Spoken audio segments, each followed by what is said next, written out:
Assalamualaikum warahmatullahi wabarakatuh. Perkenalkan, nama saya Anggis Krisnawati dengan NIM 1907970. Saya merupakan mahasiswa Administrasi Pendidikan 2019, kelas 6A, Fakultas Ilmu Pendidikan, Universitas Pendidikan Indonesia. Nah, di sini saya akan mereview buku, yaitu buku Ilmu Pendidikan Islam. Nah, buku ini berbentuk soft file ya yang saya akan review. Tujuan saya mereview buku ini untuk memenuhi nilai ujian tengah semester mata kuliah Seminar Pendidikan Agama Islam. Nah, adapun buku ini ditulis oleh Khalid Hanafi, oleh Laadu dan juga Zainuddin. Nah, untuk pengantarnya sendiri yaitu Dr. Lajama MHI. Nah, buku ini dicetak pada tahun 2018 bulan Desember, dan untuk penerbitnya sendiri yaitu penerbit Republis CV Budi Utama. Nah, buku ini sebanyak 571 halaman. Nah, mengapa saya mereview buku ini? Karena buku ini merupakan salah satu referensi utama kelompok saya dalam penelitian yang berjudul pengaruh Al-Quran untuk generasi milenial. Nah, adapun yang sebenarnya dijadikan referensi oleh kelompok saya itu hanya bab terakhir dari buku ini. Namun, karena di sini saya berniat untuk mereview buku, maka saya akan mereview keseluruhan dari setiap bab yang ada di dalam buku ini. Buku ini terdiri dari 15 bab. Yang bab pertamanya itu dengan judul Pandangan Islam Terhadap Manusia, Pengetahuan dalam Islam, Perbedaan Antara Filsafat, Ilmu dan Teknik Pendidikan Islam. Nah, pada bab pertama ini, di buku ini dijelaskan bahwa menurut Islam, manusia adalah makhluk ciptaan Allah paling mulia dan kepadanya diberikan tugas sebagai khalifah Allah di muka bumi. Namun, tanggung jawab tersebut baru dapat diwujudkan lewat adanya proses pendidikan Islam yang diterima serta berhasil tidaknya dalam menjalankan tugasnya sebagai khalifah Allah, bergantung kepada tingkat implementasi nilai-nilai pengetahuan Islam yang diperoleh di dalam pembelajarannya. Islam juga, sumber pengetahuan Islam ini merupakan Allah, tetapi cara memperoleh pengetahuan dalam Islamnya ini melalui dua cara. Yang pertama itu melalui wahyu, dan yang kedua itu melalui kemampuan berpikir, di mana pengetahuan yang diperoleh lewat wahyu ini sifat kebenarannya mutlak. Nah, sedangkan pengetahuan yang diperoleh lewat pencarian akal manusia ini bersifat relatif kebenarannya, karena bisa benar ataupun bisa salah. Ilmu pendidikan Islam ini tuh merupakan pengetahuan tentang pendidikan agama Islam yang diperoleh lewat pemikiran yang logis dan didukung pembuktian ilmiah. Nah, filsafat pendidikan Islam juga merupakan pengetahuan tentang pendidikan Islam yang diperoleh hanya melalui proses pemikiran yang logis, sedangkan teknik pendidikannya itu merupakan proses atau prosedur penemuan pendidikan Islam, baik secara filsafat maupun secara ilmu. Nah, adapun bab kedua di dalam buku ini yaitu berjudul Pengertian, Sumber-sumber, Tujuan, dan Fungsi Pendidikan Islam. Nah, di dalam bab kedua ini dijelaskan bahwa pendidikan Islam adalah segala bentuk usaha pembinaan yang dilakukan dalam kehidupan untuk menuntut manusia berkepribadian dalam segala aktivitas di dalam kehidupannya sesuai dengan nilai-nilai ajaran Islam. Nah, sumber hukum pelaksanaan pendidikan agama Islam ini melalui 3, yaitu Kitab Suci Al-Quran, As-Sunnah Rasulullah, dan juga ijtihad. Adapun tujuan dari pendidikan Islam adalah terbentuknya pribadi-pribadi muslim yang sesuai dengan nilai-nilai ajaran Islam. Nah, sedangkan fungsi pendidikan Islam ini sendiri untuk mengembangkan wawasan yang tepat dan benar tentang jati diri, membebaskan manusia dari anasir yang dapat merendahkan martabat, dan mengembangkan ilmu pengetahuan untuk menopang serta memajukan kehidupan manusia. Nah, adapun bab ketiga dalam buku ini yang berjudul Fitrah Manusia dan Implikasinya Terhadap Kegiatan Pendidikan Islam. Nah, di dalam bab ketiga ini dijelaskan bahwa fitrah secara umum dapat dimaknai dalam banyak makna, yaitu kesucian manusia, bakat, dan pembawaan manusia sejak lahir, maupun proses penciptaan manusia, agama Allah, as-sunnah, kemampuan Allah untuk menciptakan dan mengatur ciptaannya, dan juga ciptaan dan segala potensi yang dimiliki manusia. Nah, sedangkan secara khusus tentang fitrah, manusia dapat dimaknai sebagai segala potensi yang berada pada diri manusia maupun potensi yang berada di luar diri manusia ya. Nah, fitrah manusia juga mempunyai keterkaitan erat dengan kegiatan pendidikan Islam, sebab kesempurnaan fitrah manusia yang diberikan oleh Allah kepada manusia baru dapat difungsikan dengan baik dalam kehidupan setelah lewat proses kegiatan pendidikan agama Islam.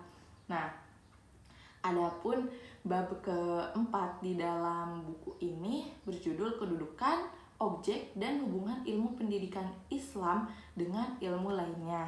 Nah, kedudukan pendidikan Islam adalah posisi dari ilmu pendidikan Islam dalam konteks ilmu, di mana ilmu pendidikan Islam ini masuk ke dalam 5 kategori ilmu.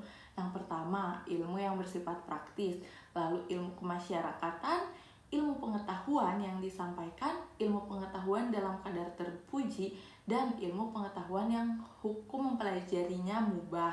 Nah, adapun objek pendidikan ilmu agama Islam ini yaitu hal-hal yang berhubungan dengan kegiatan operasional ilmu pendidikan Islam, di mana objek tersebut dapat berupa perbuatan mendidik, anak didik, sumber, tujuan, kurikulum, ataupun materi, metode, evaluasi, alat-alat, dan lingkungan pendidikannya.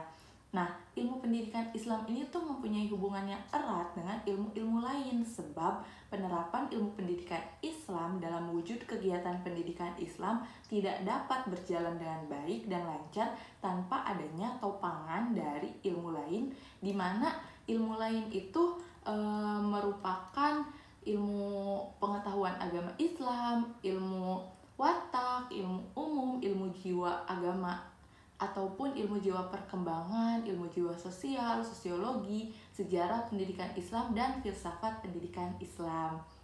Nah, untuk bab kelima dalam buku ini membahas peserta didik dan pendidik dalam pendidikan Islam. Nah, peserta didik dalam pendidikan Islam itu siapa sih? Nah, peserta didiknya itu merupakan individu manusia yang tanpa batas umur yang sedang mengikuti proses penamaan nilai-nilai Islam dalam proses pendidikan Islam agar nantinya potensi yang dimilikinya ini dapat difungsikan dalam kehidupan sesuai dengan tuntutan nilai-nilai ajaran Islam.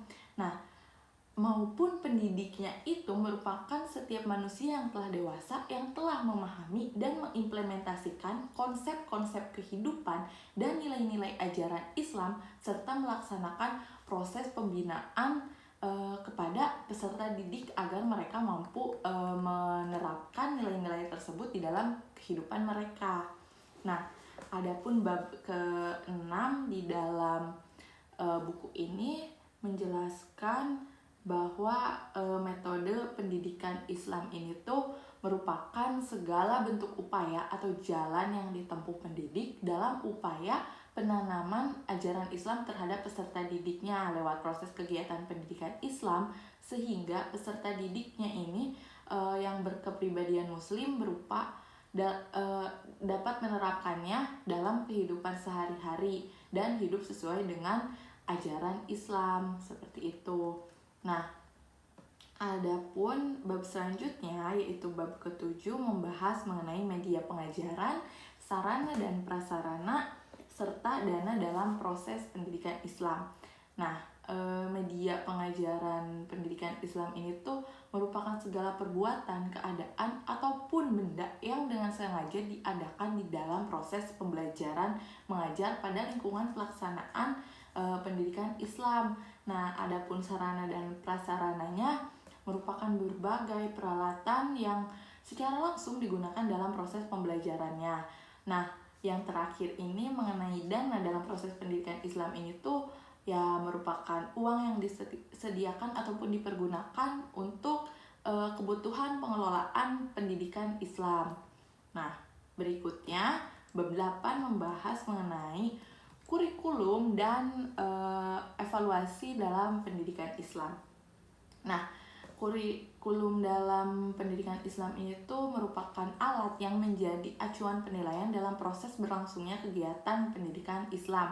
Nah, sedangkan evaluasi pendidikan Islam ini tuh yaitu mengevaluasi bagaimana kegiatan pendidikan agama Islam ini berlangsung, mulai dari evaluasi peserta didik sampai evaluasi pendidik ataupun evaluasi kurikulum dan sebagainya.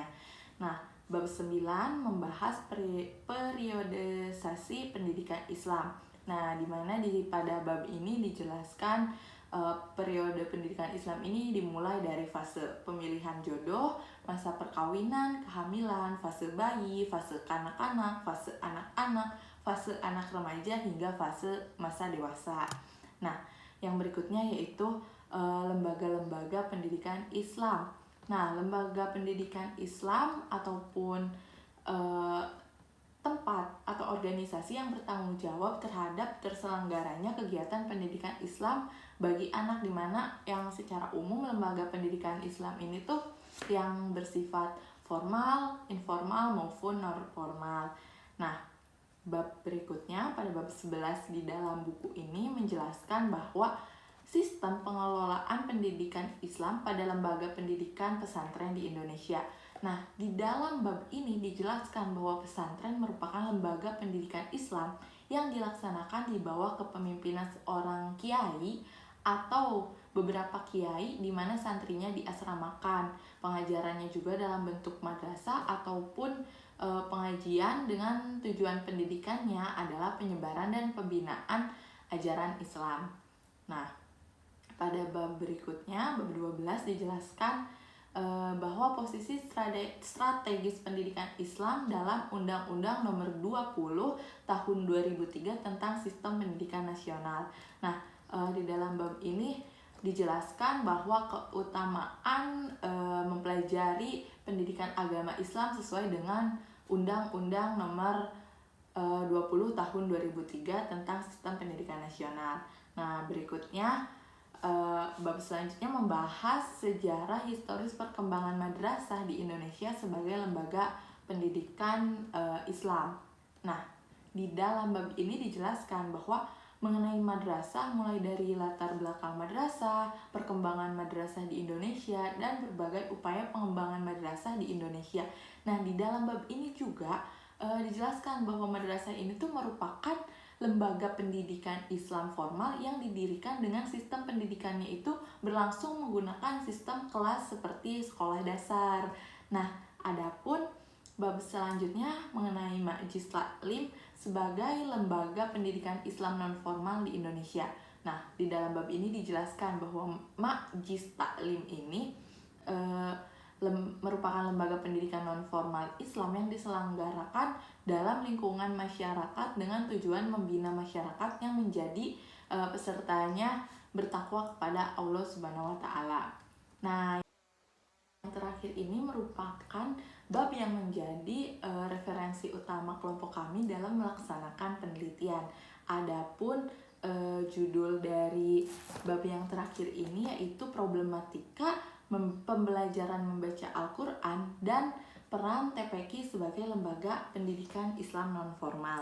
Nah, adapun di dalam bab ini dijelaskan bahwa pembelajaran membaca Al-Quran dalam konteks pelajar anak ataupun santri merupakan upaya pendidik untuk menjadikan peserta didik agar dapat melihat, memahami, dan melafalkan teks-teks yang ada di dalam kitab suci Al-Quran sesuai hukum tajwid, serta menuntun peserta didik agar dapat mengerjakan sholat dengan baik. Nah, hafal sejumlah surat pendek dan juga ayat pilihan, serta mampu berdoa dan beramal soleh. Nah, adapun tujuan dari pembelajaran Al-Quran itu meliputi mendidik peserta didik agar meyakini dan menghormati Al-Quran sebagai kitab suci. Ada juga mendidik peserta didik agar mampu dan terbiasa membaca Al-Quran sesuai dengan ilmu tajwidnya, dan juga mendidik peserta didik agar mampu menghafal doa-doa serta surat-surat pendek dan ayat-ayat pilihan. Dan selain itu juga mendidik peserta didik agar mampu mengerjakan sholat dengan baik dan mendidik peserta didik agar terbiasa mengerjakan amal yang soleh. Nah, fungsi dalam pembelajaran membaca Al-Quran ini tuh apa sih gitu secara umum? Nah, bagi umat Islam gitu, khususnya kita semua, bahwa fungsi membaca Al-Quran ini yaitu memudahkan untuk membaca tulisan Al-Quran, memahami kandungan ajaran Islam yang terkandung di dalam Al-Quran dan segala hal yang terkait dengannya, serta mempermudah dalam memahami dan menjalankan ajaran Islam. Sebab dengan mempelajari Al-Quran ini secara benar, maka hal itu sama saja dengan telah mempelajari Islam secara keseluruhan. Nah, sedangkan fungsi pembelajaran Al-Quran bagi santri di TPQ yaitu untuk memudahkan mereka dalam mengamalkan materi-materi ibadah wajib dalam kehidupan sehari-hari. Nah, pun yang dapat saya simpulkan sesuai dengan penelitian saya dan kelompok saya, maka membaca Al-Quran itu sangat penting bagi generasi milenial, di mana dengan membaca Al-Quran ini tuh dapat memperkuat iman kita, dan secara tidak langsung kita dapat mempelajari ilmu pendidikan Islam agar lebih dalam lagi dan lebih bisa memaknai setiap artinya gitu loh, dan dapat menerapkannya di dalam hidup kita sehari-hari.